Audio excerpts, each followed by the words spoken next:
അണ്ണാ മൂച്ചാ നായി കൊടുക്ക.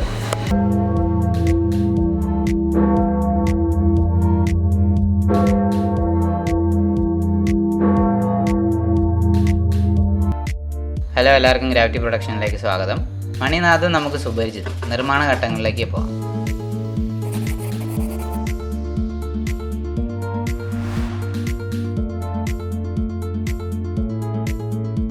കാലഹരണപ്പെട്ടുകൊണ്ടിരിക്കുന്നതും എന്നാൽ സംരക്ഷിക്കപ്പെടേണ്ടതുമായ ഒരു കലയും കരവിരുതും വ്യവസായവുമാണ് മണിനിർമ്മാണം. വളരെ സങ്കീർണത നിറഞ്ഞ ഇതിൻ്റെ നിർമ്മാണ പ്രക്രിയകൾ ഗ്രാവിറ്റി പ്രൊഡക്ഷൻസ് ഇന്ന് നിങ്ങൾക്കായി കാഴ്ചവെക്കുന്നു.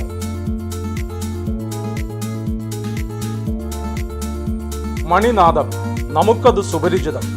ദേശത്തെ ജനത്തെ ആരാധനയ്ക്കും പ്രാർത്ഥനകൾക്കും ഒരുക്കുന്നതിന് മണി മുഴക്കുന്നത് സർവ്വസാധാരണമാണ്. പുലർച്ചെ പള്ളികളിൽ നിന്നും അമ്പലങ്ങളിൽ നിന്നും ഉയരുന്ന മണിശബ്ദം ഉണർത്തുപാട്ടിന് തുല്യമാണ്.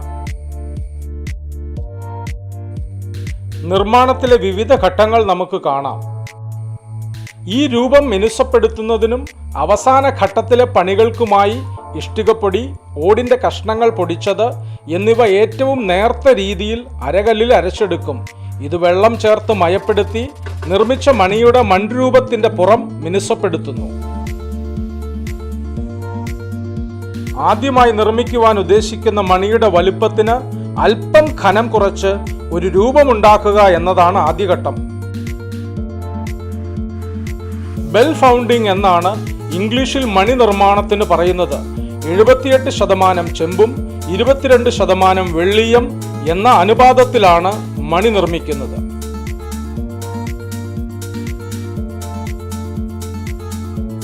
അടുത്ത പടി ഇതിന്റെ പുറത്ത് രണ്ടാമതൊരു പാളി സൃഷ്ടിക്കുക എന്നതാണ്. ഈ പാളി അല്ലെങ്കിൽ ലെയർ മെഴുകിൻ്റേതാണ്. ചൂടാകുമ്പോൾ വേഗം ഉരുകി ദ്രാവക രൂപത്തിൽ മാറുമെന്ന പ്രത്യേകത കൊണ്ടാണ് മെഴുക് നിർമ്മാണ പ്രക്രിയയിലെ അഭിവാജ്യ ഘടകമായി മാറുന്നത്.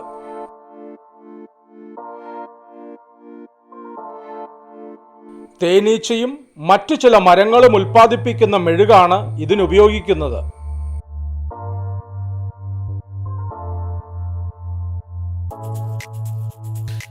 അടുത്ത സ്റ്റെപ്പ് ഈ മെഴുക് പല ഘട്ടങ്ങളായി നിർമ്മിച്ച മൺരൂപത്തിന്റെ മേൽ പിടിപ്പിക്കുക എന്നതാണ്. പല ദിവസങ്ങളെടുത്താണ് ഇത് ചെയ്യുന്നത്. പ്രാരംഭമായി പലവട്ടം ഈ മെഴുകുരുക്കി ഇതിലെ കീടങ്ങൾ മാറ്റും.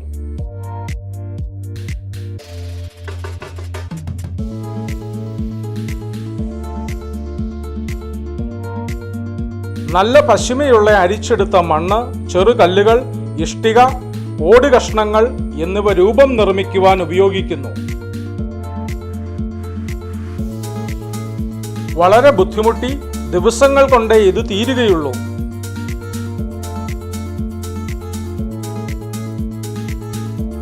ഉറച്ച ഘടനയുള്ള രൂപം ലഭിക്കുന്നതിനാണ് ചെറുകല്ലിൻ കഷ്ണങ്ങൾ ചേർത്ത് മണ്ണ് കുഴയ്ക്കുന്നത്.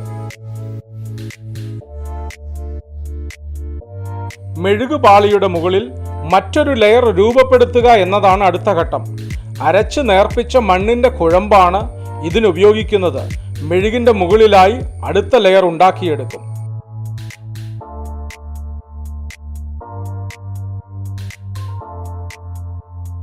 നിർമ്മിച്ച മോൾഡിൽ 4 ദ്വാരങ്ങൾ ഇടും. മുകളിലും ഇരുവശങ്ങളിലും താഴെയും. ഇതുണങ്ങിയാൽ അടുത്ത പടി. ഇനി ഓട് ചെറു കഷ്ണങ്ങളാക്കി മാറ്റുക എന്നതാണ്. പഴയതും പുതിയതുമായ ഓട് ഇതിനുപയോഗിക്കുന്നു.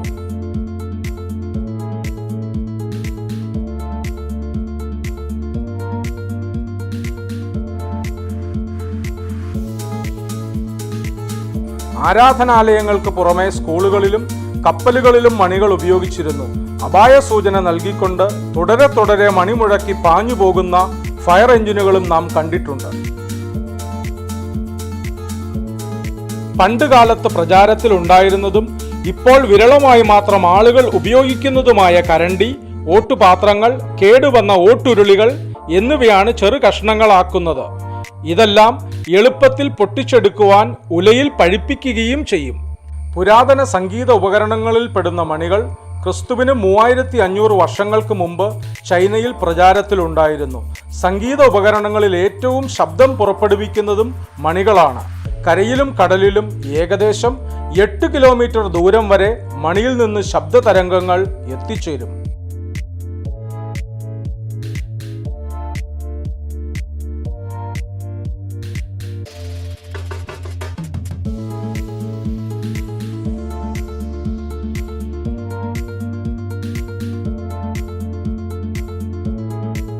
മണിയുമായി ബന്ധപ്പെട്ട അത്ര പരിചിതമല്ലാത്ത ഒരു പദമൊന്ന് കേട്ടുപോകാം. ടിൻടിനാബുലേഷൻ. മണിമുഴക്കത്തിന് ടിൻടിനാബുലേഷൻ എന്നും പറയും. ഇംഗ്ലീഷ് സാഹിത്യകാരന്മാർ ഈ പദം മണിമുഴക്കവുമായി ബന്ധപ്പെടുത്തി ഉപയോഗിച്ചിരുന്നു.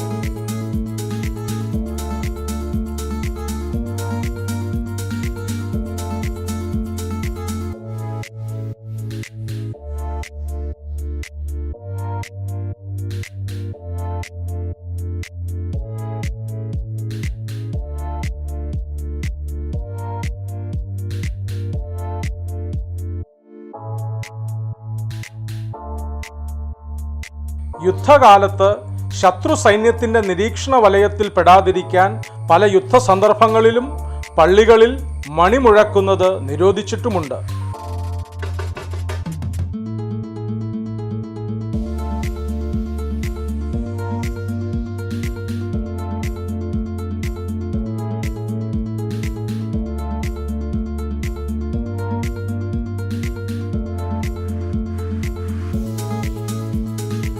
എന്നാൽ ആശ്ചര്യമുളവാക്കുന്ന ചില വസ്തുതകൾ. ദി ഗ്രേറ്റ് ബെൽ ഓഫ് ദമാസേദി, ലോക ചരിത്രത്തിൽ നിർമ്മിക്കപ്പെട്ട ഏറ്റവും വലിയ മണി. 14-ാം നൂറ്റാണ്ടിൽ ജീവിച്ചിരുന്ന ബർമൻ ചക്രവർത്തി ദമാസേദിയുടെ നിർദ്ദേശപ്രകാരം നിർമ്മിച്ച മണിയുടെ ഭാരം എത്രയെന്ന് ഊഹിക്കാമോ? ഏകദേശം 3 ലക്ഷം കിലോ. സ്വർണവും വെള്ളിയും ചെമ്പും പിച്ചളയും ഓടുമൊക്കെ ചേർത്ത് നിർമ്മിച്ച ഈ മണിയുടെ ശബ്ദം അരോചകമായിരുന്നു എന്നത് ബാക്കിപത്രം.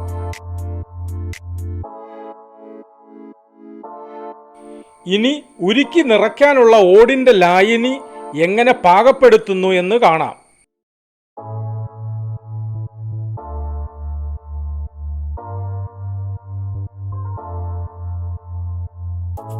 പല ആരാധനാലയങ്ങളിലെയും 150ഉം 200ഉം കിലോ തൂക്കം വരുന്ന പെരുത്ത മണി മുഴക്കുന്നത് കൗതുകത്തോടെ നാം നോക്കി നിന്നിട്ടുണ്ടല്ലോ.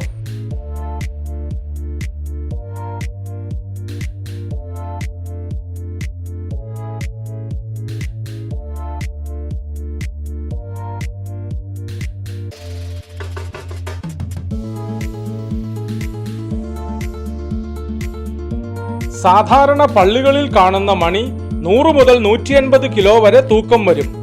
100 കിലോ തൂക്കം വരുന്ന മണി നിർമ്മിക്കുന്നതിന് 125 മുതൽ 130 കിലോ വരെ ഓടുരുക്കണം.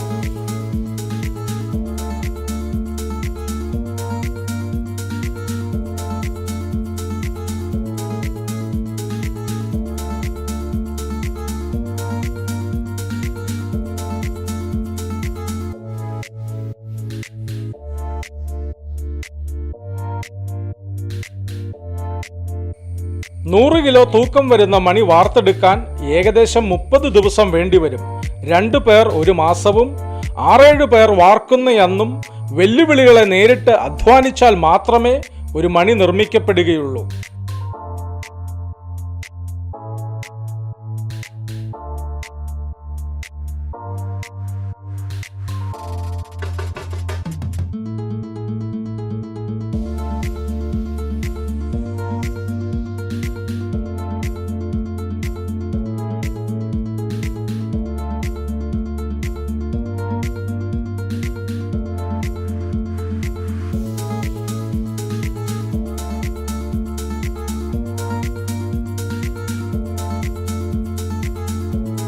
ഓടിന്റെ നുറുങ്ങുകൾ ഉരുക്കുന്നത് ഇരുമ്പിന്റെ മൂശയിലാണ്. മൂശകളിൽ കഷ്ണങ്ങൾ നിറച്ച ശേഷം പേപ്പർ വെച്ച് മൂടും. പിന്നെ കുഴച്ച മണ്ണ് വെച്ച് അതിന്റെ വായ് അടയ്ക്കുകയായി. പക്ഷേ എല്ലാ മൂശകളിലും ഓരോ പച്ചക്കമ്പ് ഇറക്കി വെച്ചതിന് ശേഷമാണ് ചെളി കൊണ്ട് വായ് മൂടുന്നത്.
നിറച്ച മൂശകൾ പഴിപ്പിക്കുക എന്നതാണ് അടുത്ത ഘട്ടം.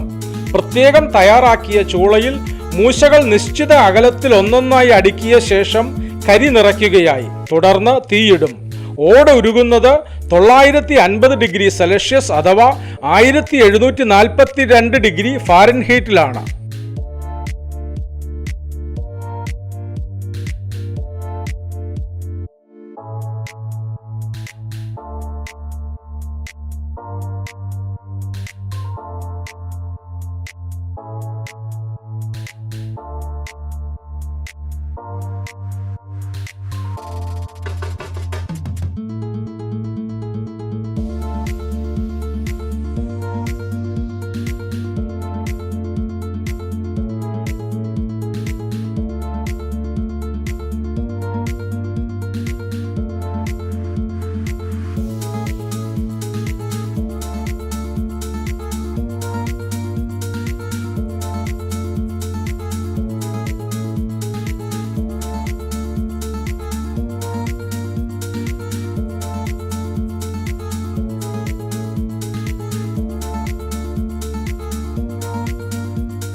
നിർമ്മിച്ച മോൾഡ് ഇറങ്ങിയിരിക്കുന്ന പാകത്തിൽ ചൂട് നിലനിൽക്കുന്ന രീതിയിൽ ഒരു ചൂള നിർമ്മിക്കും.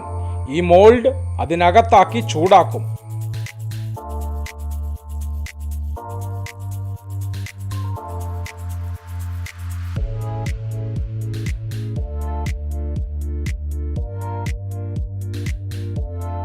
പുറം ലെയറും ആദ്യം നിർമ്മിച്ച അകത്തെ രൂപവുമൊക്കെ ചുട്ടുപഴുക്കുമ്പോൾ രണ്ടാം ലെയറായ മെഴുകുരുകാൻ തുടങ്ങും. ഈ മെഴുക് അടിയിലെ സുഷിരത്തിലൂടെ പുറത്തു വരും. ഇത് നീളമുള്ള പാത്തിയിലൂടെ ശേഖരിക്കും.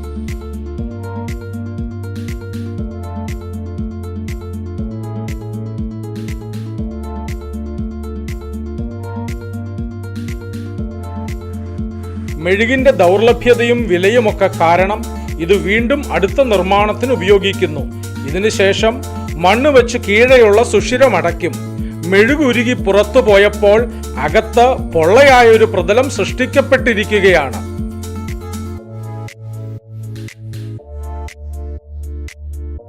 ഇതിനകത്താണ് ഓടുരുക്കി നിറയ്ക്കുന്നത്.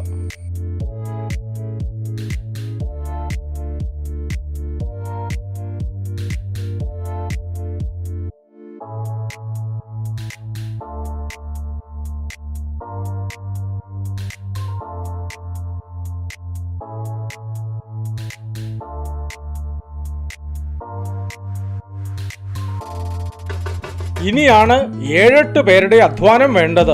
വളരെ കരുതലും ശ്രദ്ധയും വേണ്ട നിമിഷങ്ങൾ.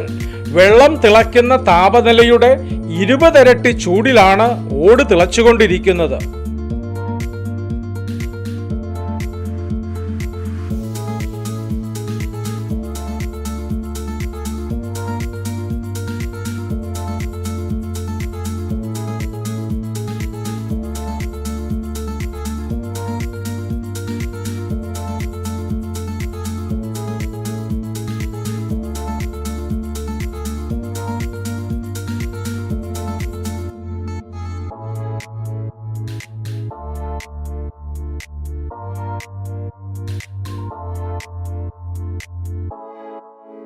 മെഴുകുരുക്കി മാറ്റിയെടുത്ത അകം പൊള്ളയായ മണിയുടെ അച്ച് ചൂളയിൽ നിന്ന് പുറത്തെടുത്ത് അതിന്റെ ചുവട്ടിലെ ദ്വാരമടയ്ക്കും.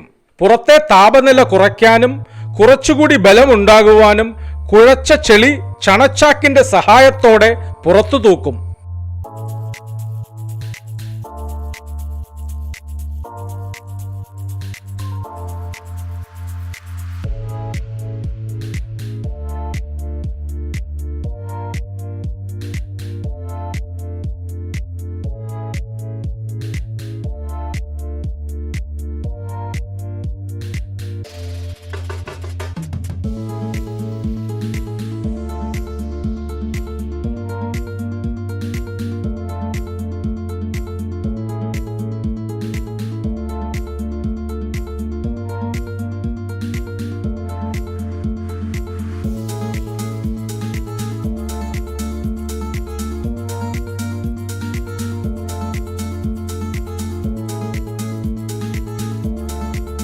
അടുത്തത് മണ്ണിൽ കുഴിയെടുത്ത് തറ നിരപ്പാക്കി കഴുത്തോളം മൂടുന്ന രീതിയിൽ ഈ അകം പൊള്ളയായ മണിയുടെ അച്ചിറക്കി വയ്ക്കും.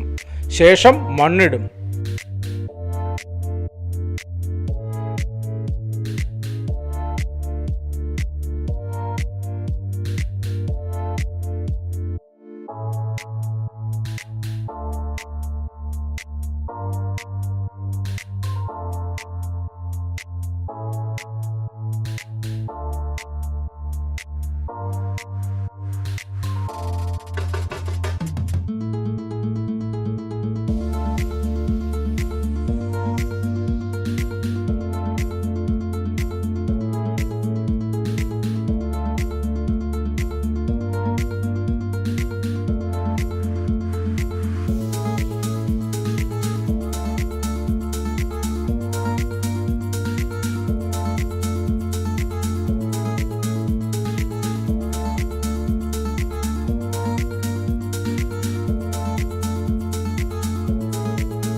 ചുട്ടുപഴുത്തിരിക്കുന്ന മൂശ ഒന്നൊന്നായി എടുക്കുകയായി.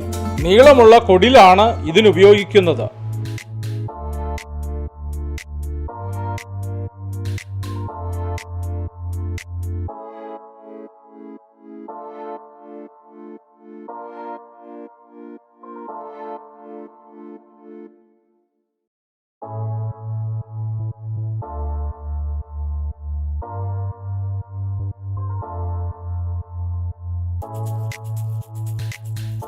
തുണിയുടെ തിരികിടയുണ്ടാക്കി ഇരുവശത്തുമുള്ള ദ്വാരങ്ങളുടെ മുകളിൽ ഒരു കുമ്പിൾ അല്ലെങ്കിൽ ഫണൽ എന്ന രീതിയിൽ വെച്ച് ഉരുകിയ ഓടൊഴിക്കുവാൻ സമയമായി.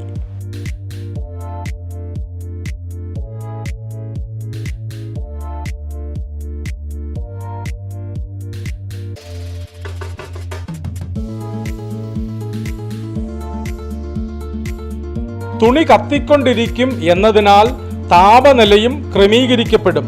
ഇരുവശങ്ങളിലുമുള്ള ദ്വാരത്തിലൂടെ അതിസൂക്ഷ്മമായി ലാവ പോലുള്ള ഉരുകിയ ഓട് മണിയുടെ മോൾഡിലേക്ക് പകരുകയായി.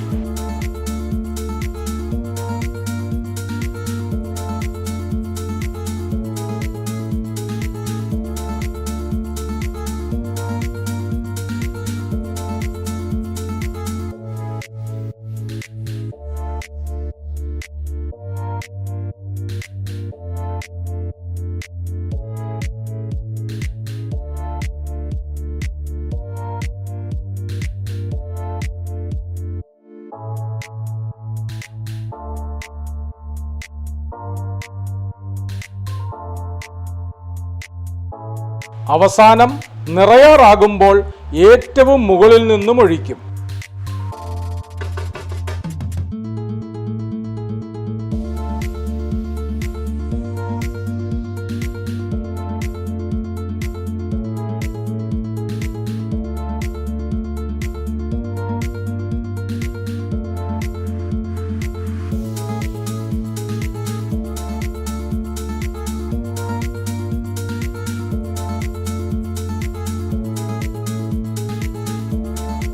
ഇനി തണുത്ത് ചൂടാറി ഉറച്ച ശേഷം ഘട്ടം ഘട്ടമായി അച്ചിന്റെ പുറംപാളിയും അകംപാളിയും പൊളിക്കും.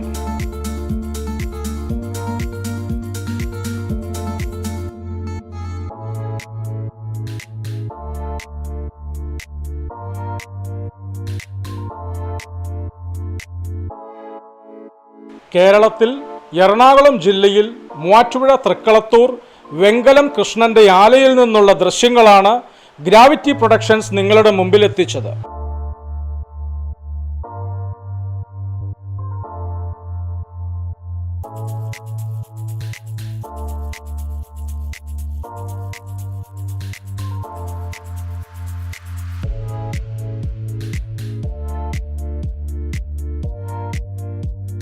ഇനി മണിമിനുക്കൽ, സാൻഡിംഗ് മെഷീനും കൈകൊണ്ടുമൊക്കെ അവസാന ഘട്ട മിനുക്കുപണി.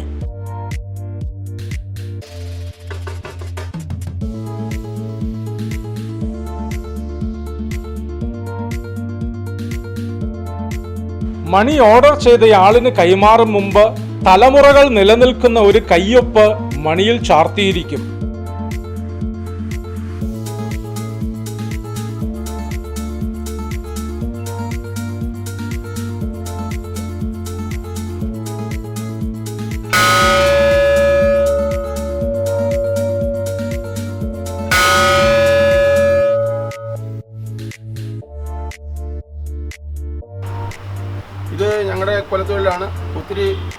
ബുദ്ധിമുട്ടും കഷ്ടപ്പാടുമുള്ള തൊഴിലുകളാണ്. ഇപ്പോൾ ഇനിയിപ്പോൾ ഞങ്ങളുടെയൊക്കെ കാലം കഴിഞ്ഞാൽ പിന്നെ ഈ പണി തന്നെ നിന്ന് പോണ ഒരു അവസ്ഥയിലേക്ക് എത്തിയിരിക്കുകയാണ്. അപ്പോൾ അതുകൊണ്ട് ഞങ്ങൾക്ക് സർക്കാരിൽ നിന്ന് എന്തെങ്കിലും ധനസഹായമൊക്കെ കിട്ടിക്കഴിഞ്ഞാൽ നന്നായിരിക്കും. ഒരു കാലത്ത് ഈ മണിനാദം കേട്ടുകൊണ്ടാണ് ക്ഷേത്രങ്ങളിലും പിന്നെ സാധാരണ ജനങ്ങളുമൊക്കെ ഉണരുന്നത്. അപ്പോൾ മണിനാദം അത് വളരെ ഐശ്വര്യവും നല്ല ഒരു നമുക്ക് വേണ്ടപ്പെട്ടൊരു കാര്യങ്ങളും കൂടിയാണ്. പുല്ലുവഴി ചാപ്പലിലേക്ക് പണി തീർത്ത മണിയാണ്. ഏകദേശം 120 കിലോ തൂക്കം വരും. ഇതിൻ്റെ റേറ്റ് ഒരു 1.5 ലക്ഷം രൂപ മുതലൂടെ ഉണ്ട്. ഞങ്ങൾ ഒരു മാസത്തെ 2 പേരുടെ ഏതാണ്ട് ഒരു മാസത്തെ പണിയും പിന്നെ വാർക്കാൻ നേരത്ത് ഒരു 4-5 പേരുടെ ഒരു ദിവസത്തെ പണി അങ്ങനെ ചെയ്തെടുത്തതാണ് മണി.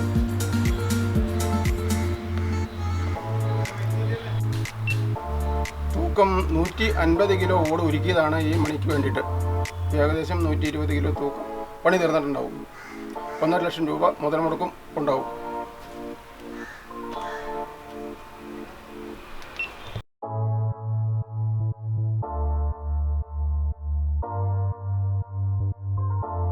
Thanks for watching. Like, subscribe, comment and share.